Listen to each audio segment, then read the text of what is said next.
আমি প্রত্যেক বছরই হয় আমি যে এলাকায় থাকি ওই এলাকায় যারা দুস্থ আছে তাদের একটা খাবার ব্যবস্থা করি।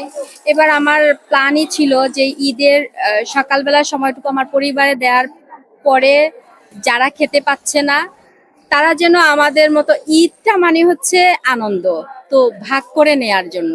তো আমরা যা খেয়েছি, আমি যদি কিছু মানুষের মুখে সেই খাবারটা তুলে দিতে পারে, আমি সত্যি খুব খুশি হই। এই সেজন্য আসলে আমি আগে থেকেই ভেবে রাখছিলাম যে এইবার আমি ক্রিং বিচের নিচে যারা অসহায় মানুষ আছে তাদেরকে অন্ততপক্ষে ঈদের যে খাবারগুলা সেগুলা যেন একটু তুলে দিই। আসলে আমি সময়গুলোকে ভাগ করে নেই।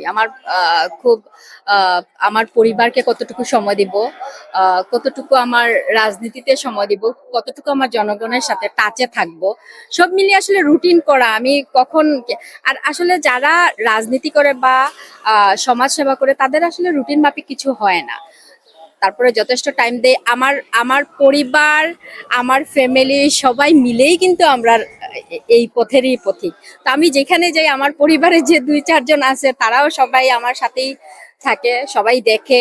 আমার ছোট বোনও রাজনীতির সাথে জড়িত এবং আমার সংগঠনের সে কোষাধ্যক্ষ। তো সমাজসেবা আমরা আমাদের রক্তের সাথেই মিশা। তো আমরা ওইভাবেই ফ্যামিলি সবাই সাপোর্ট আছে বিধায় আসলে কাজগুলা করতে পারছি। এই যে সেবা করা, মানুষের মুখে হাসি ফুটানো, এই যে আসলে কি আমি অনেক কিছু দিতে পারছি? আসলে তো অনেক কিছু আমরা দিবার মতো আল্লাহ হয়তো এত অ্যাবিলিটি দেয় নাই, কিন্তু একবেলা একটা মানুষের মুখে খাবার দেওয়ার পর যে মানুষের একটা হাসি দেখি, এটা মানে সত্যি খুব ভালো লাগে।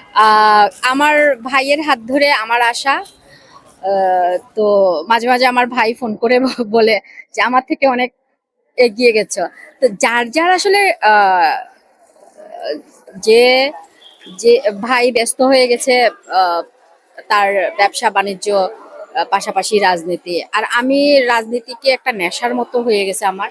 আমার সাথে আমার বোন আছে, ও জানে আমি যে পথে এগুচ্ছি, আমার দেখে দেখে সে পথেই ইনশাল্লাহ এগোবে। আমাদের মধ্যে কোনো ধরনের কোনো ইয়ে নাই, কারণ আমরা খুব করি, খুব চর্চা করি বাসায় রাজনীতি কিভাবে কি করলে খুব ভালো কিছু আনা যায়। রাজনীতি মানেই যে দ্বন্দ্ব, রাজনীতি মানেই যে সহিংসতা, আহ এগুলা থেকে বের হয়ে এসে নিজের যোগ্যতায় নিজের জায়গা এমনিতেই তৈরি। আমার অনেকগুলো প্ল্যান আছে। তো প্ল্যান আসলে সবসময় বলতে হয় না, কারণ প্ল্যান আবার চুরি হয়ে যায়। তো ইনশাল্লাহ আমি চাই ওদের জন্য কিছু করতে, এবং এমন কিছু করতে চাই যেটা যেন অন্ততপক্ষে এই যে তারা একটা ভিক্ষাকে তারা পেশা হিসেবে নিয়ে নিচ্ছে, সেইটা থেকে যেন বের হয়ে তাদের মাথায় ওইভাবে দিতে হবে যে এইটা ভালো কাজ করছি না আমরা। ওইটা থেকে বের করে তাদেরকে আসলে একটা এমন একটা প্ল্যাটফর্মে নিয়ে আসতে হবে যেন শিক্ষার পাশাপাশি তাদের জন্য কর্মসংস্থানের ব্যবস্থা হয় এবং ভালো জীবনযাপন করতে পারে।